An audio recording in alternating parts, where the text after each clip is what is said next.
Exercise 5.1 question number 2 x equal to 3 पर f(x) बराबर 2x² minus 1 दिए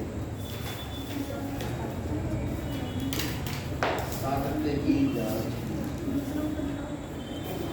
याद रखिए जितने भी अलजेब्रिक फंक्शन होते हैं x² वाले x³ वाले अलजेब्रिक फंक्शन जो होते हैं वो x के प्रत्येक मान पर सातत्य होते हैं। ठीक है, तो वैसे मैं बेसिक डेफिनेशन से करा देता हूँ। सबसे पहले हम निकालेंगे क्या LHL at x equal to 3 क्या होता है limit h tends to 0 f क्या होगा 3 माइनस, फिर निकालेंगे RHL at x equal to 3। ये कक्षा 11 की बात है। RHL जब निकालते हैं तो हम लिखेंगे h टेंड्स टू 0 3 से थोड़ा सा पहले, 3 से थोड़ा सा पहले हमें मान निकालना था 3 पर, तो हमने पहले 3 से थोड़ा सा बाद में देखा RHL निकालना है तो राइट हैंड लिमिट और लेफ्ट हैंड में 3 से थोड़ा सा पहले और फिर 3 पे चेक करेंगे।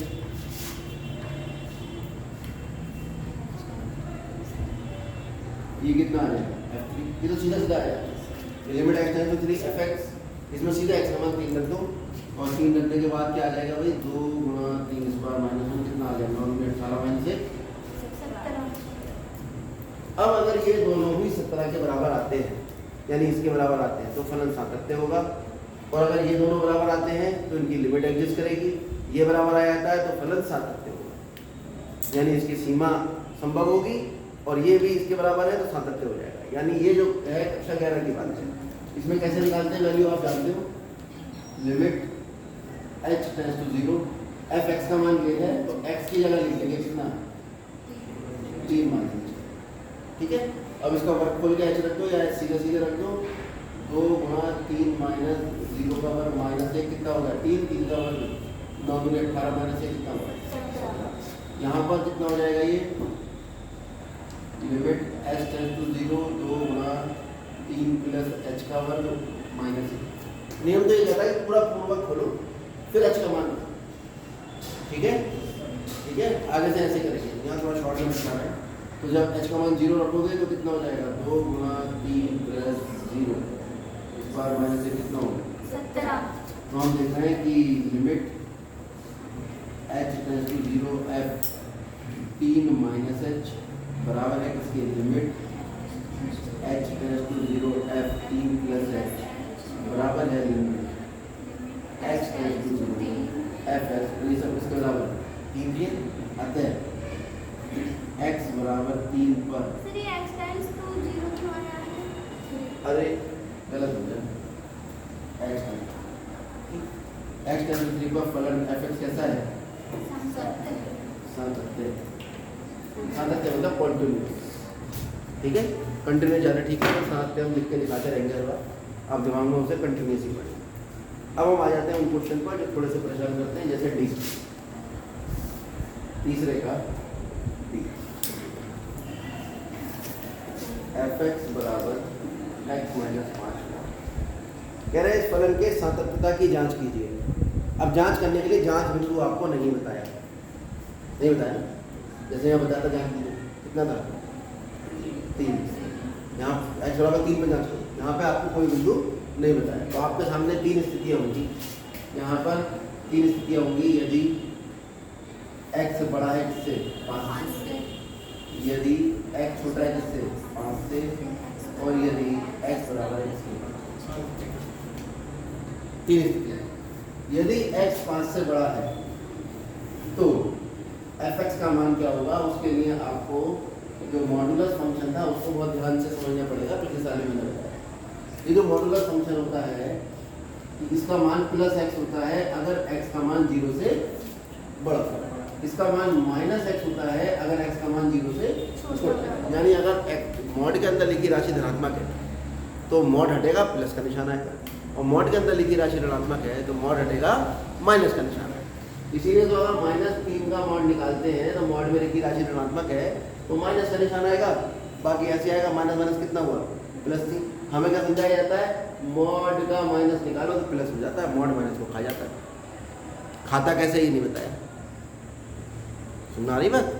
तो अब यहाँ पे हमें सोचना पड़ेगा, अगर x मान 5 से बड़ा है, अगर 5 से बड़ा है तो ये राशि 5 से बड़ी है अंदर लिखी हुई, मतलब x मान 5 से बड़ा है तो 5 से बड़ी राशि में से 5 घटाओ, धनात्मक आएगा ऋणात्मक? धनात्मक आएगा। तो जब मॉड हटेगा तो कौन सा निशान आएगा? ठीक, ये निकालेंगे। अगर x मान 5 से छोटा है तो मॉड हटाओ तो कौन सा निशान आएगा? माइनस है। कितना हो जाएगा?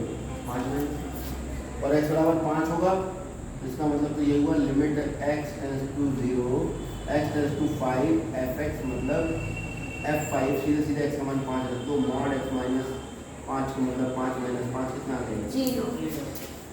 अगर ये दोनों भी 0 आ जाते हैं, अभी सवाल बढ़ गया थोड़ा सा, अब हम 5 पर LHL RHL चेक करेंगे।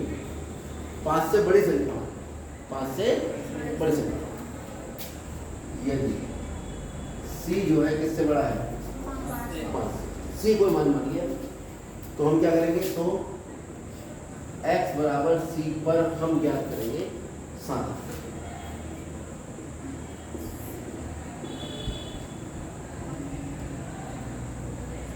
और अगर यहाँ x 5 से छोटा है तो हम उसे कह लेते हैं, मान लो P। 5 से छोटी राशि जितनी भी होंगी, 4, 3, 2, 1, सब पर थोड़ी निकालेंगे, पूरी जितनी खत्म हो जाएगी। हमने कहा P है जो किससे छोटा है? 5 से छोटा। किस केस में? x बराबर P लेस देन 5, यानी x बराबर P पर किसकी जांच करेंगे?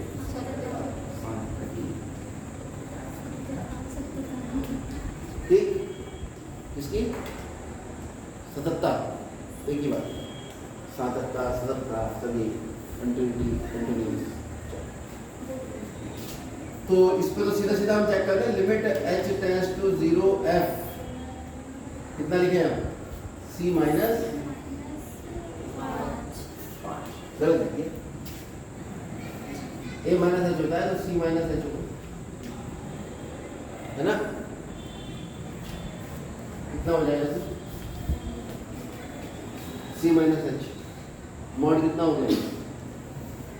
अब यहाँ 5 से बड़ा है, C 5 से बड़ा है, तो C पर करेंगे तो कितना आ गया? देखो, C माइनस h माइनस 5, ठीक है, कितना है? और लिमिट कितनी है? h टेंड्स टू 0, तो h 0 हो गया, कितना आ गया? C minus 5। फिर निकालेंगे हम limit h tends to 0 f C plus h, क्यों? वो कितना आएगा? Limit h tends to 0 C plus h minus 5, ये भी कितना आ जाएगा? C minus 5। फिर निकालेंगे limit h tends to C f(x), वो कितना आ जाएगा? C minus 5। तो हम देख रहे हैं कि x बराबर C के लिए x कौन था? 5 से कम था, यानी दुनिया की सभी 5 से कम वाली संख्याओं में हमने जब मान निकाला, हर बिंदु पर LHL बराबर RHL बराबर उस बिंदु पर फलन का मान तीनों आपस में कैसे थे? बराबर। तो इसका क्या हुआ कि x बराबर C पर फलन कैसा है? सतत। पता है x बराबर C पर f(x) कैसा है? सतत, या x पर सातत्यता है, दोनों से। ऐसे ही P जो है हमने 5 से क्या माना है? छोटा। P तो बड़ा था ना, उल्टा बोल दिया मैंने, ये 5 से बड़ा, ठीक। अब ये किससे हो गया? 5 से छोटा। तो 5 से छोटे वाले को हमने क्या नाम रख दिया उसका? P। यानी सब संख्याएं हो गई P, 4 भी हो सकता है, 4 भी हो सकता है, 3 भी हो सकता है, 2 भी हो सकता है, ठीक है। यहाँ थोड़ा हम गलत बोल रहे थे, यहाँ पर जो C होगा वो 6, 7, 8, 5 से बड़ा कुछ भी हो सकता है। तो निकालो, limit h tends to 0 f कितना होगा? P माइनस 5, ये क्या हुआ? LHL कितना निकलेगा? 5 माइनस P, नहीं उल्टा होगा, P माइनस h होगा, LHL निकाल दिया पहले, फिर हम RHL निकालेंगे, फिर सीधा सीधा मान लेंगे। तो LHL हुआ P माइनस h, यानी P माइनस h, और लिमिट कितनी चलेगी इस पर? h टेंड्स टू 0, तो सीधा सीधा 5 माइनस P आ जाएगा। ऐसे ही RHL निकालेंगे, मैं लिख भी देता हूँ, ये LHL निकल रही है, ये क्या निकल रहा है? RHL। f P plus h बराबर limit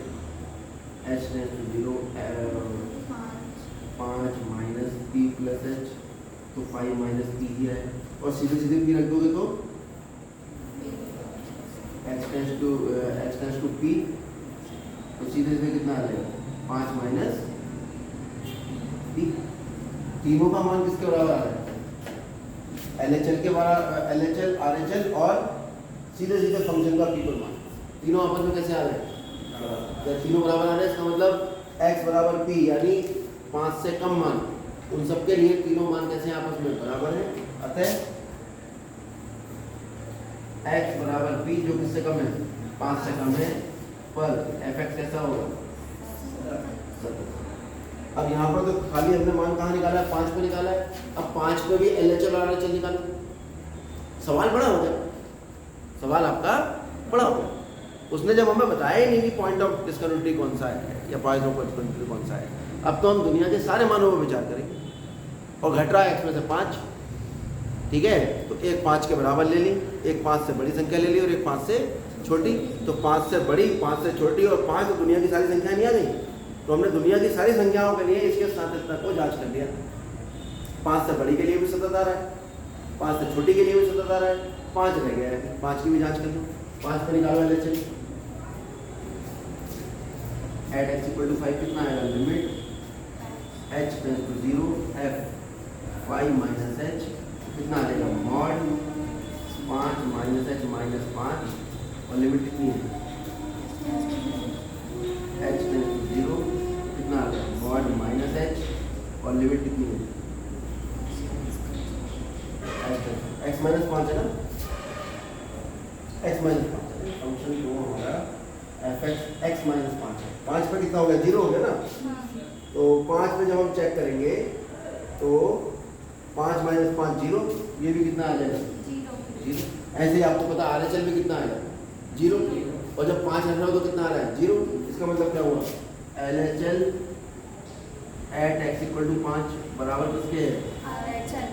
at x equal to 5 तथा, और यही बराबर है किसके? Limit x tends to 5 fx, और सब किसके बराबर है?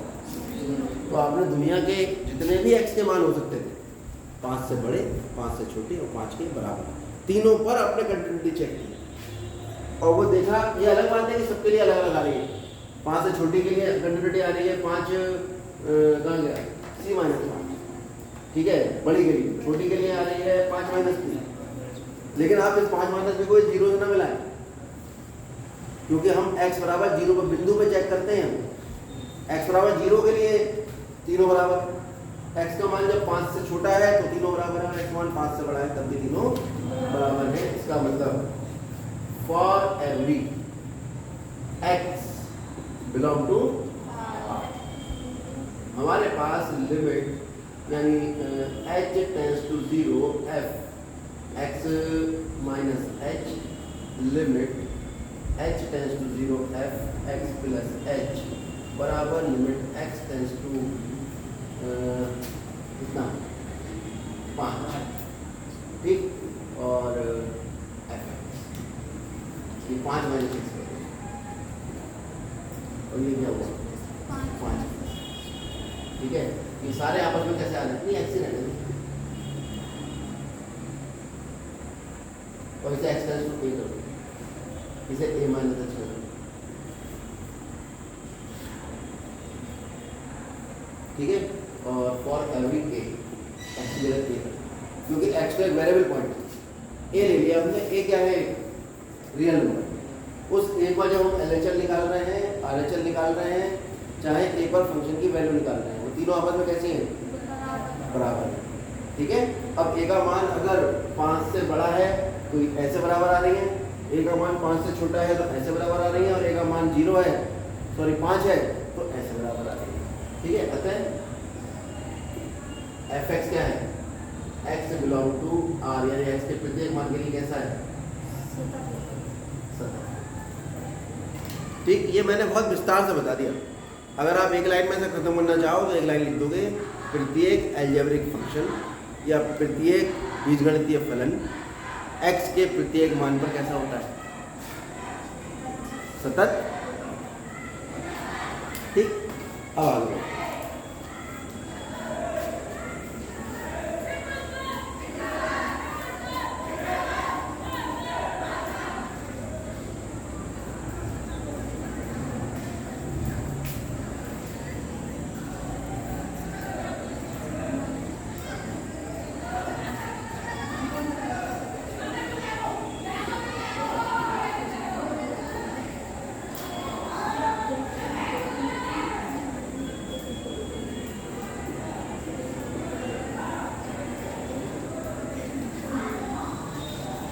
ये सवाल आसान होते हैं जिसमें बिंदु बता दिया होता है। यहाँ इसने हमें बिंदु बता दिया, ये 0 पे जांचना है, 1 पे जांचना है और 2 पे। ठीक, इसका मान जो परिवर्तित हो रहा है वो कहाँ पे परिवर्तित हो रहा है? अगर फलन का मान 1 के बराबर या 1 से कम है तो x है, और फलन का मान अगर 1 से अधिक है तो फलन का मान कितना है? 5। तो अगर फलन का मान 0 है तो f(x) का मान कितना रहेगा? x रहेगा। सुनते रहो यार। और फलन का मान अगर 2 है यानी x का मान कितना है? 2। तो इसका मतलब x का मान 2 तो 1 से अधिक होता है। तो यानी x का मान 1 से अधिक होने पर यानी 2 होने पर फलन का मान कितना होगा? तो 0 पर भी फलन सतत होगा क्योंकि मान में कोई परिवर्तन नहीं, और 2 पर भी फलन सतत होगा। पहले मैं इन दोनों को ही बता देता हूँ। x बराबर 1 के लिए, x बराबर 1 के लिए अगर हम निकालें LHS कहाँ पर एट x बराबर 1 तो कितना निकल कर आएगा? अगर मैं डेफिनेशन से बात करूँ तो limit h tends to 0 f1 minus h, ये समझ में आता है? लेफ्ट हैंड लिमिट, बाएं पक्ष की सीमा जो निकलती है वो जिस बिंदु पे निकालते हैं उस बिंदु में से h घटाकर x की जगह लिख देते हैं और लिमिट हो जाती है h टेंड्स टू 0। ये कक्षा 11 में बहुत विस्तार होता है। अब ये 1 माइनस h है यानी x का मान कितना है? 1 माइनस h यानी 1 से कम, और अगर ये 1 से कम है तो फलन का मान कितना है? x। यहाँ पर राइट में लिख के दिखा, क्योंकि x छोटा है 1 से, अतः fx का मान किसके बराबर होगा? x। अब यहाँ पे इसका मान आप इसके अनुसार लिखोगे तो h टेंड्स टू 0, तो ये x है, fx बराबर x है तो 1 माइनस h कितना होगा? 1 माइनस h, क्योंकि यहाँ x डाल रहे तो x आ रहा है, 1 माइनस h डालेंगे तो क्या आएगा? 1 माइनस h आएगा। अब लिमिट लगा दो, 1 माइनस h कितना आ रहा है? अब जरा RHS निकालो, वो क्या आएगा निकल के? Limit h tends to 0 f 1 plus h। तो 1 प्लस h मतलब क्या हुआ? 1 से ज़्यादा, तो क्योंकि x ज़्यादा है 1 से, अतः अब बताओ fx का मान कितना होगा? अगर ये 1 से ज़्यादा है कितना होगा? 5। चाहे x का कोई भी मान हो, fx का मान कितना होगा? 5। चाहे x का कोई भी मान हो, इसका मान कितना आ जाएगा? 5। x लगाने की जरूरत ही नहीं पड़ी, क्योंकि मैंने आपको बताया था कि h एक धनात्मक राशि है, यानी 1 में कुछ जुड़ रहा है। जैसे 1 में कुछ जुड़ा 1 से ज़्यादा, 1 से ज़्यादा होने पर x का मान 1 से ज़्यादा होने पर फलन का मान क्या है? 5। LHS कितना है 1 पर? RHS कितना है 1 पर? आगे चेक करने की जरूरत ही नहीं। आप कहेंगे LHS एट x बराबर 1 बराबर नहीं है किसके? RHS एट x बराबर 1, अतः fx जो है वो x बराबर 1 पर सतत है या नहीं?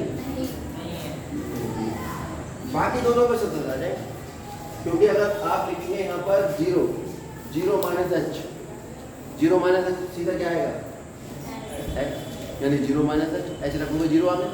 0 प्लस h करोगे तो भी 0 प्लस h 1 से कम ही है, तो भी क्या आएगा? x 0 प्लस h यानी 0 आ गया, और लिमिट सीधे सीधे 0 लगा दोगे तो भी क्या आएगा? 0, यानी x बराबर 0 का फलन कैसा हो गया? सतत। x का मान अगर 2 से ज़्यादा है या x बराबर 2 पर सतत है। अब यहाँ 2 लिखोगे तो LHS किस पे चेक करोगे? 2 पे, तो यहाँ क्या आएगा? 2 माइनस h, 2 माइनस h आएगा तो 2 के लिए क्या होगा वैल्यू? 5। 2 प्लस h तो भी कितनी होगी? 5, और 2 लगा दोगे तो भी fx की वैल्यू कितनी होगी? 5। तो वो 2 के लिए भी सतत आएगा और 0 के लिए भी सतत आएगा। इसका मतलब इस सवाल से साफ साफ पता लग गया कि सततता की जांच अगर करनी है तो उन बिंदुओं पे करनी है जिन बिंदुओं पे फलन के मान में परिवर्तन हो रहा है। फलन के मान में परिवर्तन कहाँ हो रहा है? x बराबर 1। ठीक है, जैसे तुम्हारे मान में परिवर्तन हो जाता है, तुम घर पे जाते हो, घर में पापा नहीं है, शाम को 6-7 बजे तक जो चाहे वो कर रहे हैं, इधर गिलास फेंक रहे हैं, इधर खाने की प्लेट कड़ी पलंग के नीचे खिसका दी, इधर मम्मी पे चिल्लाया, इधर कुछ किया। जैसे ही पापा आते तुम्हारा मन बदल जाता है, तुरंत किताब खुल जाती है, आराम से बैठ गए कॉपी पेन लेके, धीरे धीरे बात कर रहे हैं, मम्मी के आगे में जी लगा के बात हो रही है। समझे? तो ऐसे ही फलन होता है, किसी किसी बिंदु पर उसका मान जो है वो अलग टाइप का व्यवहार करता है। इसमें x के प्रत्येक मान के लिए फलन के मान में कोई अलग अंतर नहीं है, केवल 1 के मान में अंतर आ रहा है। 1 से छोटा है तो कोई परिवर्तन नहीं है, 1 से बड़ा है तो कोई परिवर्तन नहीं है। और जैसे x का मान 1 हुआ पापा आ गए, है ना, तभी बन गया एकदम। ठीक है, चलो आगे बढ़ते हैं। तो बाकी दो के लिए खुद लिख लो, उनके लिए कैसा होगा फलन? सतत। समझ गए ना इस तरह के सवालों को? ये निकाल के दिखा दो जीरो के लिए, निकाल लोगे? अब ये आगे सारे सवाल ऐसे ही, x के मान में परिवर्तन, fx को देखना है, पहले इतना उतारो फिर उतारो, सारे ऐसे इसमें पक्का हो।